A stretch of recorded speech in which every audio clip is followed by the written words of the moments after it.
ఏమండో summer holidays వచ్చేసాయి. మన పిల్లలు మన బుర్ర తినడానికి టైం ఇది. అమ్మ ఆకలి అమ్మ ఆకలి, ఏదో ఒకటి చెయ్యి అంటూ ఉంటారు. మనకి అతి తేలిగ్గా ఇంట్లో చేసుకునే విధానం ఫ్రైడ్ రైస్ చూపిస్తాను చూడండి. ఫ్రైడ్ రైస్ చేయాలంటే ముందుగా కావాల్సింది మనకి ఫ్రైడ్ రైస్ మసాలా.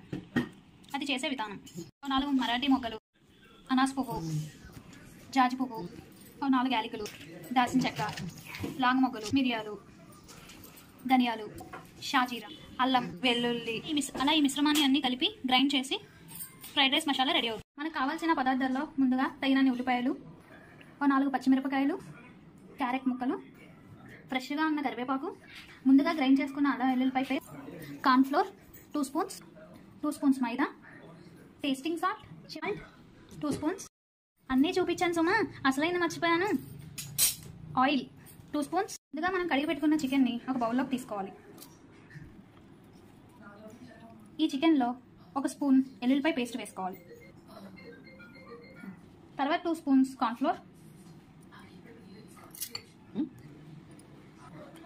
1 స్పూన్ మైదా, చిటికెడు ఉప్పు.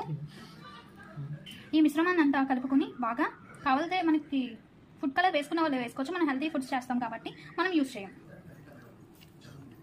టెక్స్చర్ అంతా కలుపుకున్న తర్వాత కొంచెం తగినంత గరం మసాలా,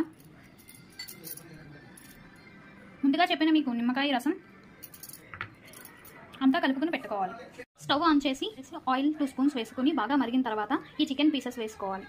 ఏమండో ఆయిల్ మరిగిపోయింది, మరి చికెన్ ముక్కలు వేసుకుందామా?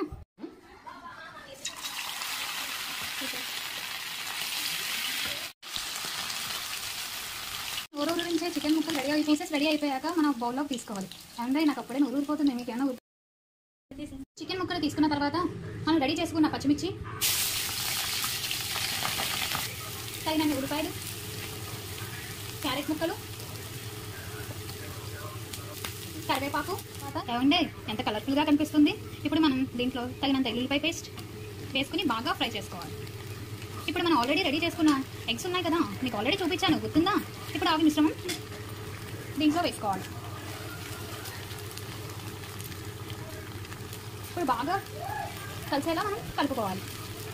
ఏమండి అన్నట్టు మర్చిపోయారు సుమా, సాల్ట్ వేయాలని గుర్తుందా మీకు? చిటికెడు సాల్ట్. ఏమండి ఇప్పుడు మనం ఫ్రైడ్ రైస్ మసాలా 1 స్పూన్ వేసుకుందాం. ఇప్పుడు బాగా కలిసేలా కలుపుకుందాం. అన్నట్టు మర్చిపోయాం, మనం చికెన్ ఫ్రై చేసుకున్న ముక్కలు కూడా వేసుకోవాలి కదా. చికెన్ ఫ్రైడ్ రైస్ అన్నప్పుడు చికెన్ ముక్కలు లేకుండా ఎలాగా? ఓకేనండి. ఏమండి మనం రైస్ రెడీ చేసుకున్నాం కదా, ఫ్రైడ్ రైస్ అంటే రైస్ ఉండాలి కదా. మరి 1 బౌల్ రైస్ తీసుకున్నాను, 1/2 స్పూన్ టేస్టింగ్ సాల్ట్. ఏమండో ఫ్రైడ్ రైస్ టేస్టీగా రెడీ అయిపోయింది. మరి ఈ ఫ్రైడ్ రైస్ నాకు బౌల్లోకి తీసుకుందామా? ఆల్రెడీ మా బాబాయ్ నోరు ఊరిపోతుందని చెప్పి రెడీగా ఉన్నారు. నేను ఎప్పుడు రెడీ చేస్తానా అని ఫ్రైడ్ రైస్.